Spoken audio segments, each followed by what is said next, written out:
We constantly chase the next thing: a better job, a newer phone, a bigger house, expecting a permanent sense of fulfillment.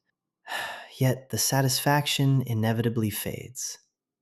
About 2,500 years ago in India, a young prince named Siddhartha Gautama set out to find a solution to this recurring dissatisfaction. Before he could even walk, an astrologer predicted he would either become a mighty ruler or a holy man. Determined to keep him on the throne, his parents confined him within the palace walls, surrounding him with constant distraction. Siddhartha grew up, married, and had a child without ever witnessing the world outside. He lived in a manufactured reality, completely shielded from the concepts of aging, sickness, poverty, and death. That illusion broke during a chariot ride beyond the palace gates, where Siddhartha encountered the world as it actually was. In quick succession, he saw four sights that were entirely new to him: a frail old man, a person ravaged by disease, a beggar, and a lifeless corpse. The realization was immediate. Neither royalty nor wealth can stop the human body from failing or dying. If luxury and power cannot protect us from suffering, he wondered what could. Seeking an answer, he abandoned his royal title, his wealth, and his family to find a spiritual cure for human pain. He spent years living as a starving, ascetic beggar, pushing his body to the brink of collapse in hopes that extreme physical deprivation would bring clarity. He became so weak he could barely stand, yet he was no closer to understanding the root of his dissatisfaction. He concluded that a starving body is just as much of a distraction as a pampered one.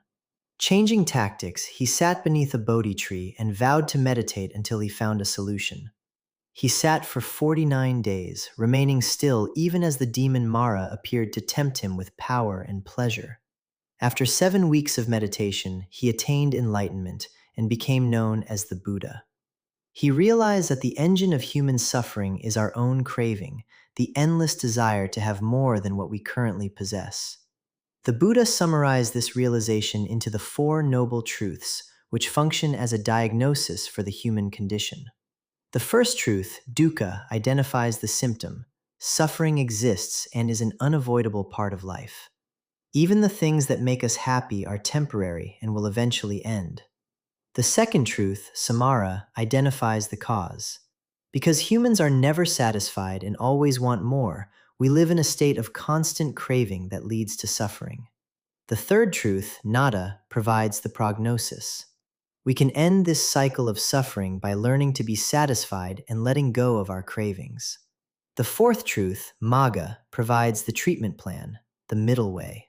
This involves living a balanced life that avoids both the excess of the palace and the extreme hardship of the ascetic. For the Buddha's early followers, these truths were a way to navigate samsara, the belief that humans are caught in an exhausting, endless loop of being born, growing old, and being reborn. This loop is powered by karma, the law of cause and effect. Every action and thought will eventually return to us in the future. In this system, intention is everything. Negative karma is created by the choice to do harm, not by accident. Following the Buddha's path allows a person to break this cycle and reach nirvana. This is a condition of perfect peace where all cravings and desires are blown out like a candle. Modern practitioners use the Eightfold Path as their daily guide for the middle way. This path focuses on 8 areas of self-discipline, including right intentions, right speech, and right action. Meditation serves as the daily engine for this progress. By quieting the mind and focusing inward, followers improve their mental health and enter more fully into the spiritual world. Buddhism is non-theistic, meaning there is no God to grant salvation. Instead, followers use these tools to take personal responsibility for their own lives and their own karma.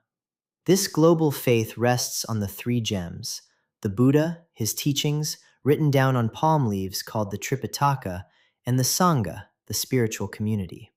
This community remains active today in temples across the world, where monks chant and pray to show their respect for the Buddha's insights. During festivals like Vesak, practitioners make offerings of incense and flowers. Because flowers eventually wilt and fade, they serve as a reminder that everything in the material world lasts for only a limited period of time.